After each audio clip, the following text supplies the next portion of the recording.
So do you have a lot of songs that you will never release?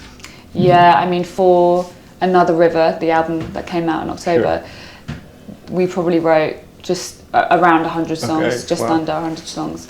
And since we started in like 2011 or so, there are so many songs, which will never see the light of day probably, What determines it? Can it be that they are too personal or that they just don't cut it? It's so, it's such an interesting thing putting together an album because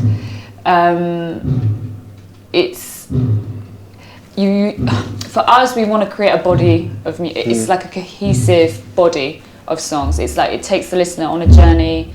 It feels whole. And some of those other songs that we didn't include it's not that they necessarily weren't good enough in some cases, it's just they didn't quite fit into that language, into that whole. And I think that is what we're always trying to strive for, is making good albums, So when you started on Another River, was there somewhat of an idea of what you wanted out of the album?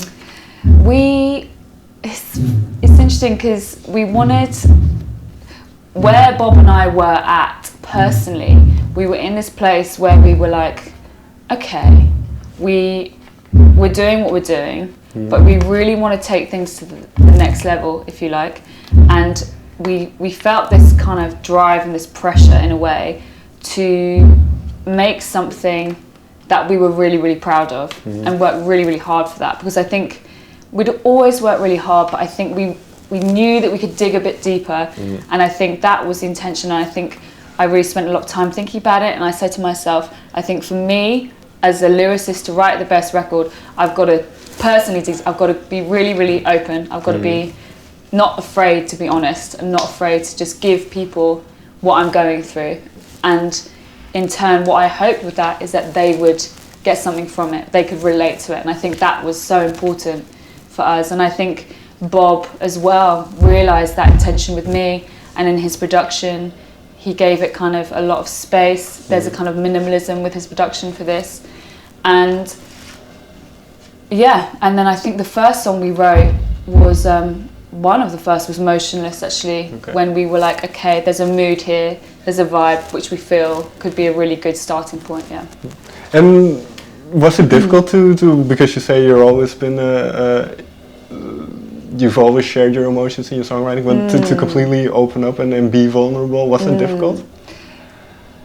It kind of, when you're in the studio space, it's I suppose, there's days when you don't want to, you don't necessarily want to do it, and it's got to feel right. And I think, I think there were times when I was like, is this too much?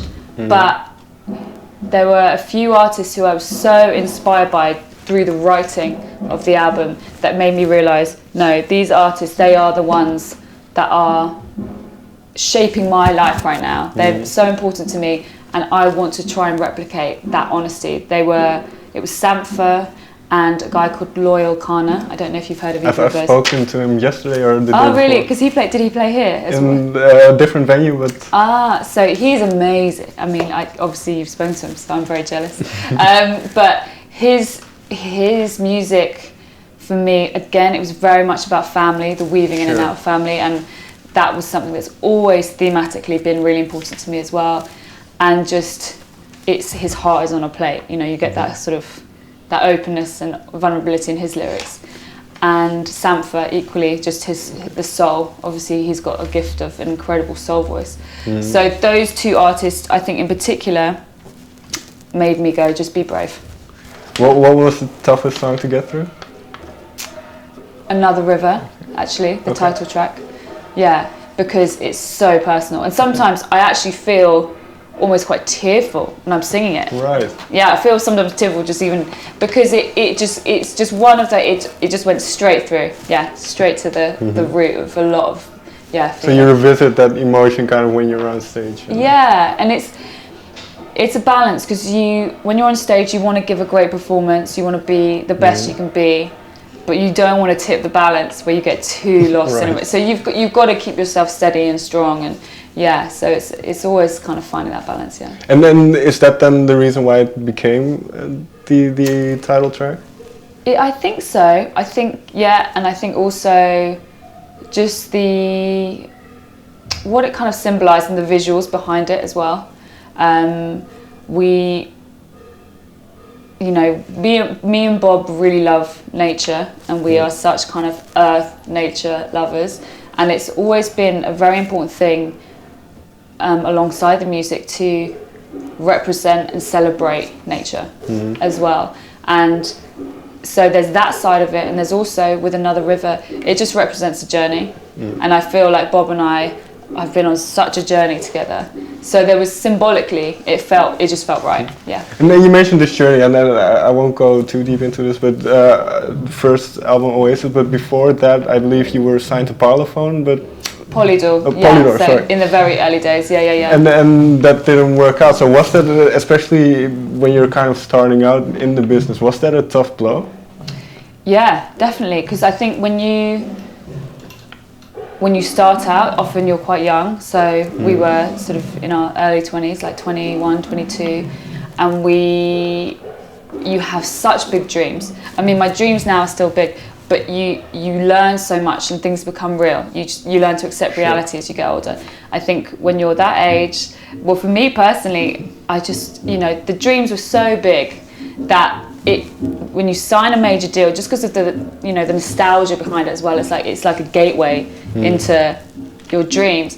But this is why Bob is great, because he's so steady and he's so rational. And I remember him saying to me, he's like, Catherine, I understand that this is a dream almost come true for you, but it's not necessarily the be all and end all. He's like, this is still the beginning, just as it would still be the beginning if we were trying to do this on our own. You've still got to realise, okay, but what we've got to do now is we're entering the business side. And we knew it was going to be brutal, and you just kind of go into it, and you have to just do the best you can. And yeah, it was a great learning curve, and sure, when we left it, we had moments when we were like, should we still be doing this? But it was still early days. It was only, we'd only been a band for about a year and a half. And we knew we had so much more. We still had so much vision, and nothing else that we could do or were doing at that time would have been better. So we made a decision and we kept going. So between then and now, we've been signed on a major label, we've released an album independently, and now as sort of independently ourselves, self-release, and now we're on an independent label. So we've kind of almost seen all sides of it, which it's been an amazing kind of learning curve, yeah. So finally, and this is a question I like to ask after, but with what you just said in mind, has your definition of success changed? I think it's always changing. Okay. I think it's an ever-evolving, changing beast, success, because you have to constantly adapt to the scenarios, the daily life, from day to day. And I think one of the hardest things as a musician, is realizing that you can still have your dreams, but learning to adapt them, learning that the way you're not going to go like this to your goals and your dreams. Is going to be a lot of this, and that's okay. Yeah. So what do you hope that people take away from Another River? Just that they're not alone. I think, for music, for me, has always made me realise that I'm not alone. And I think it's what is more important than that. And I think what has been amazing on this tour that we're on at the moment is those moments when people come to me after and they say, your music helped me realise what I was going to do with my life, realise that person wasn't making me happy, I couldn't be with them anymore. It made me realise that I've got to be brave. That is, nothing means more than that. That's the most important thing in the world to me, yeah. I think that's a good ending. Catherine, thank you very much for your time. No problem, thanks. Thank you.